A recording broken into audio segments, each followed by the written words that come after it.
जय माता दी मित्रों माँ काल का एस्ट्रो चैनल में आप सभी का हार्दिक स्वागत है। अगर आपने चैनल को सब्सक्राइब नहीं किया है तो चैनल को सब्सक्राइब करें और बेल आइकन को प्रेस करें ताकि आप हमारे लेटेस्ट वीडियो को देख सकें। आज हम स्टार्ट करने वाले हैं monthly prediction for Capricorn ascendant May 2021, मकर लगन के जातकों के लिए मई माह का मासिक फल। आइए देखते हैं। मित्रों, अगर आपकी लगन कुंडली के अंतर्गत यहां पर लगन के अंतर्गत यहां पर 10 नंबर लिखा हुआ है, इसका मतलब आपका मकर लगन है। क्योंकि ये भविष्य कथन लगन से किया गया है, राशि से नहीं किया गया है, तो आपको चेक करना होगा क्या आपका लगन मकर लगन है अथवा नहीं। इसके लिए बस आपको साधारण रूप से यहां पर देखना होगा कि आपके लगन में 10 नंबर लिखा हुआ है अथवा नहीं। अब हम यहाँ पे बात करने वाले हैं मकर लगन की। अगर हम बात करें, देखिए मकर लगन जो है चर लगन होता है और पृथ्वी तत्व लगन होता है। इस लगन के जातक की अगर हम बात करें तो ये जातक पृथ्वी तत्व लगन होने के कारण जो है सहन शक्ति, संघर्ष की शक्ति जो होती है, मजबूती जिसे कहते हैं, वो बात अच्छी पाई जाती है। और जो है ऐसे व्यक्ति जो है घूमने फिरने के शौकीन भी रखते हैं, शौक रखते हैं। साथ ही ये राशि जो है कर्म क्षेत्र के अंदर, काल पुरुष की कुंडली में मकर राशि कर्म क्षेत्र में आने के कारण ऐसे व्यक्ति, और शनि का लगन तो है ही है, तो कर्मठ प्रवृत्ति के जो होते हैं मेहनती होते हैं और मेहनत करके जो है अपना भाग्य का निर्माण करते हैं। अब हम बात करें मई माह में अगर ग्रहों की स्थिति की बात करते हैं तो शनिदेव जो है मकर राशि के अंतर्गत लगन में ही गोचर करने वाले हैं और गुरु की जो कि 23 जनवरी 2020 से कर ही रहे हैं और अप्रैल 2022 तक करेंगे। और गुरु की बात करें तो गुरु कुंभ राशि के अंतर्गत द्वितीय भाव के अंतर्गत गोचर करेंगे। वहीं राहु और केतु की बात करें तो राहु वृषभ राशि के अंतर्गत पंचम भाव में, केतु वृश्चिक राशि के अंतर्गत लाभ भाव के अंतर्गत गोचर करने वाले हैं। शुक्र और बुध की बात करें तो ये भी वृषभ राशि के अंदर जो है लगभग जो है पूरे माह जो है वृषभ राशि के अंतर्गत ही गोचर करेंगे, पंचम भाव के अंतर्गत। और मंगल की बात करें तो मंगल मिथुन राशि के अंतर्गत षष्ठम भाव के अंतर्गत गोचर करने वाले हैं। अब देखते हैं क्या प्रभाव पड़ने वाला है। सबसे पहले हम बात करते हैं यहाँ पर लग्नेश की बात करें तो देखिए कुंडली में जो लग्नेश हैं वो शनिदेव बनते हैं और जो कि लगन के अंतर्गत ही बैठे हैं, साथ ही धन भाव के स्वामी भी बनकर लगन में आए हैं। तो ये स्थिति व्यक्ति के जातक की अगर हम बात करें तो ये धन के लिए स्थिति अच्छी है अगर हम बात करें। साथ ही अगर हम बात करें व्यक्ति अपने व्यक्तित्व की वृद्धि, क्योंकि शनिदेव लगन के स्वामी लगन के अंतर्गत ही बैठे हुए हैं, तो ये ऐसा व्यक्ति इस समय के अंतर्गत जो भी ये समय चल रहा है और शनि की अगर हम बात करें जिसके कारण व्यक्ति अपने व्यक्तित्व की वृद्धि करने वाला होगा, साथ ही अपने शरीर पर विशेष रूप से ध्यान देने वाला होगा। बॉडी को लेकर जो है काफी अच्छे तरीके से मतलब उस पर ध्यान रखने वाला हो सकता है। ऐसा व्यक्ति जिम ज्वाइन करे, मतलब इस तरीके की चीजों को भी एक्सरसाइज करना शुरू करे, कहीं ना कहीं अपनी शारीरिक रूप से जो है क्षमता को बढ़ाने वाला होगा, शारीरिक रूप से अपना विकास करने वाला होगा। साथ ही ऐसा व्यक्ति की अगर हम बात करते हैं तो यहाँ पर जो है क्योंकि ये धन भाव के स्वामी होकर आए हैं और तो इस भाव के स्वामी का भी संबंध लगन से बना है, तो कहीं ना कहीं व्यक्ति जो है अपने परिवार को लेकर जो है उसकी जिम्मेदारी को, और साथ ही यहाँ पर धन की स्थिति भी मतलब अच्छी दिखाई देगी। अब यहाँ पर गुरु की अगर हम जैसे बात कर रहे हैं तो गुरु यहाँ पर जो है व्यय भाव के भी स्वामी है और पराक्रम भाव के भी स्वामी है। अब व्यक्ति का जो पराक्रम है और व्यक्ति का जो खर्च है उसका संबंध जो है जैसे द्वितीय भाव से जुड़ा हुआ है, तो ऐसे व्यक्ति को इस समय के अंतर्गत जो है अगर हम पैतृक संपत्ति की बात करें या फिर धन संचय की बात करें उसमें जो है संघर्ष का सामना, क्योंकि इस समय के अंतर्गत जो है मंगल की भी स्थिति मई माह की अगर हम बात करें तो इस समय मंगल की स्थिति भी षष्ठम, जो कि चतुर्थे शुक्र षष्ठम में गए हैं, लाभे शुक्र षष्ठम में गए हैं, तो यहाँ पर पैतृक संपत्ति के लिए संघर्ष की स्थिति दिखाई दे सकती है।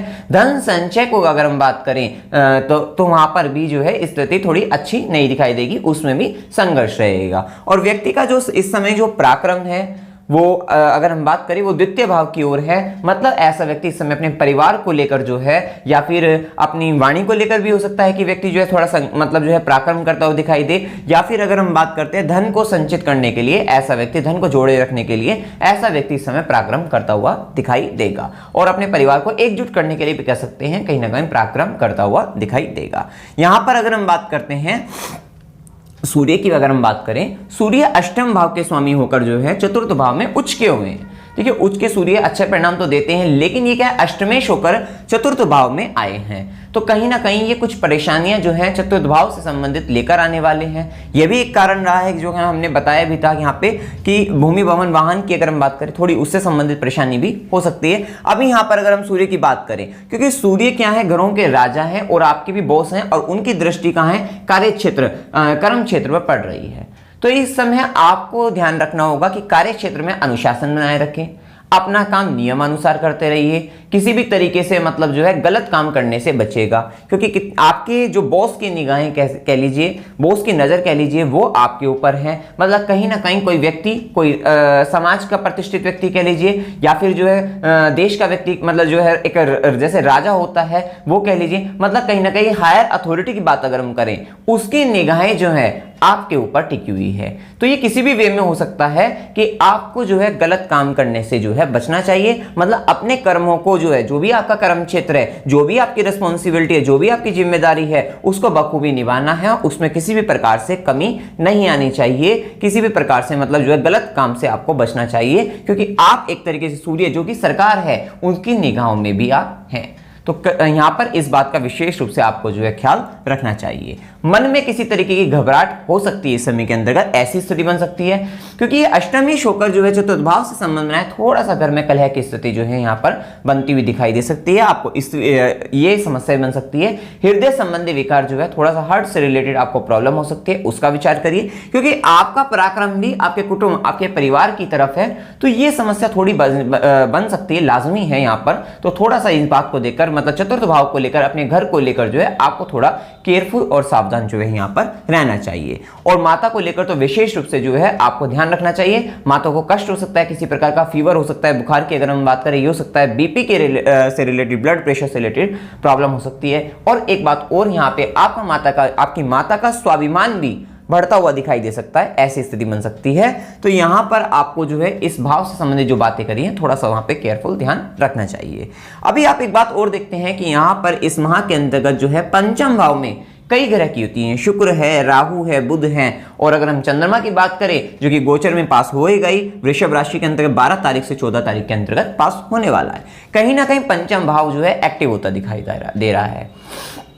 तो यहां पर अगर हम बात करें पंचम भाव से संबंधित, क्योंकि राहु जो है डिजायर्स होती है, इच्छाएं होती हैं, और ये वृषभ राशि जो कि राहु की बात करें, राहु के गुरु, क्योंकि राहु एक दैत्य थे, राक्षस हैं, उनके गुरु की बात करें, उनके गुरु शुक्राचार्य होते हैं। तो राहु जो है अपने ही गुरु की राशि के अंतर्गत है, गुरु के घर में है, तो कहीं ना कहीं उस भाव को खराब तो नहीं करेंगे, उस भाव को जो है सही करने का प्रयास करेंगे, गुरु की आज्ञा का पालन करेंगे, क्योंकि वो घर जो है गुरु का ही है। तो उस घर का मतलब जो है कहीं ना कहीं देखभाल, रख रखाव सही तरीके से करने का पूर्ण रूप से प्रयास करेंगे। अब वहीं जो राहु की बात करें, मतलब शुक्र के दूसरे घर की, मतलब उनके गुरु का एक घर पंचम भाव भी है, क्योंकि एक राशि जो है शुक्र की जो कि कर्म क्षेत्र में भी आती है। मतलब ये जो समय रहेगा, क्योंकि इस भाव का जो स्वामी है, पंचम भाव के स्वामी जो शुक्र है, वो पंचम भाव में ही है, राहु के साथ है, साथ ही बुध भी है जो कि नवम भाव के भी स्वामी उनके साथ हैं। कहीं ना कहीं इस भाव को खराब तो करने का प्रयास बिल्कुल भी नहीं करेंगे, उसको बचाने का प्रयास करेंगे। तो इन सब चीजों का प्रयास करेंगे, क्योंकि यहां पर नवम भाव के स्वामी का संबंध ज्ञान भाव से बना है। मतलब ये समय आपकी उच्च शिक्षा की अगर हम बात करें, कहीं ना कहीं ज्ञान की बात करें, आध्यात्म की बात करें, और शुक्र राहु का योग जो है प्रेम संबंधों की बात करें, इन सब चीजों की बात करें, कला के क्षेत्र की बात करें, या फिर क्योंकि बुध का भी संबंध बन रहा है तो वाणी से संबंधित आप अपने जो है अपने आप को बढ़ाना चाहते हैं, उन सब चीजों की बात करें, या फिर यहाँ पे ज्योतिष से संबंधित बात करें, संगीत से संबंधित बात करें, म्यूजिक की अगर हम बात करें, यहाँ पे आर्ट एंड क्राफ्ट की बात करें, क्रिएटिविटी की बात करें, तो इन सब चीजों में वृद्धि होती दिखाई देगी। इन सब का आपसे संबंध जो है आता हुआ दिखाई देगा, और इन सब में आप तरक्की करते हुए दिखाई देंगे। पब्लिक परफॉर्मेंस में भी आपकी वृद्धि होगी। मतलब ये सारी चीजों में आपको फायदा होने वाला है, और आपका ध्यान जो है एक आकस्मिक धन लाभ की ओर भी जाएगा, जिसके लिए हमने टाइमिंग बताया है। आकस्मिक धन लाभ के लिए 4 तारीख से 7 तारीख का समय और 12 तारीख से 14 तारीख का समय, कहीं ना कहीं आपको आकस्मिक धन लाभ भी हो सकता है। तो ये सारी चीजें यहां पर हमें पता लगती है। थोड़ा सा आपको ध्यान रखना है, यहां पर संतान के लिए आपको थोड़ा सावधान रहना है, क्योंकि देखिए यहां पर अगर हम बात करें 14 मई के बाद, तो विशेष रूप से क्योंकि 14 मई के बाद जो है सूर्य भी यहां पर आ जाएंगे वृषभ राशि के अंतर्गत, सूर्य जो है गर्म ग्रह है, काफी तेज होता है, तो जिसके कारण कह देते हैं कि गर्भ जलाने का कार्य कर देते हैं। तो यहाँ पर विशेष रूप से सावधान ये रहना है 14 मई के बाद जो है कि जो गर्भवती स्त्रियां हैं उनको जो है थोड़ा केयरफुल, सावधानी बिल्कुल बरतनी चाहिए। तो डॉक्टर की सलाह जो है और चेकअप जो है कराते रहना चाहिए 14 मई से के बाद की अगर हम बात करें तो यहाँ पर विशेष रूप से ध्यान रखना चाहिए। अदरवाइज यहाँ पर जो है इन सब चीजों का बचाव होता रहेगा, इनसे लाभ मिलता रहेगा। इसी के साथ अगर हम बात करते हैं, क्योंकि मंगल का संबंध जो है अभी यहाँ पे देखिए चतुर्थेश मन का जो है मंगल जो है षष्ठम भाव से संबंध बना रहे हैं। कितनी बार ऐसे व्यक्ति का जो है किसी किराए के मकान से संबंध आ जाता है, प्रॉपर्टी वगैरह में डिस्प्यूट आ जाता है, ये सब स्थिति आ जाती है। और मंगल का संबंध जब षष्ठम भाव से भी बनता है तो एक स्थिति ये भी बन जाती है कि व्यक्ति को कर्ज लेने की जो है एक आदत कह लीजिए, इच्छा कह लीजिए, मतलब जो है मतलब कहीं ना कहीं जो है कर्ज की तरफ उसका झुकाव जाने लगता है। तो अपने जो खर्चे हैं उनको लिमिटेड करके सही तरीके से जो है अपने पैसे का मैनेजमेंट करके जो है आपको मतलब कर्ज लेने से बचना चाहिए। ये नहीं तो यहाँ पर कर्ज की वृद्धि जो है होती हुई दिखाई देगी, इससे थोड़ा सावधान आपको रहना चाहिए। और 14 मई के बाद जो है थोड़ा सा आपकी संतान स्वाभिमानी हो जाएंगी, जिसके कारण जो है आपको संतान से थोड़ा तर्क वितर्क जो है, तर्क कुतर्क की अगर हम बात करें, थोड़ा सा बहस वगैरह जो है ये सब चीजें वहां पर हो सकती है। ऐसी स्थिति आपके साथ बन सकती है। अदरवाइज अगर हम बात करें तो ये समय आपके लिए अच्छा है।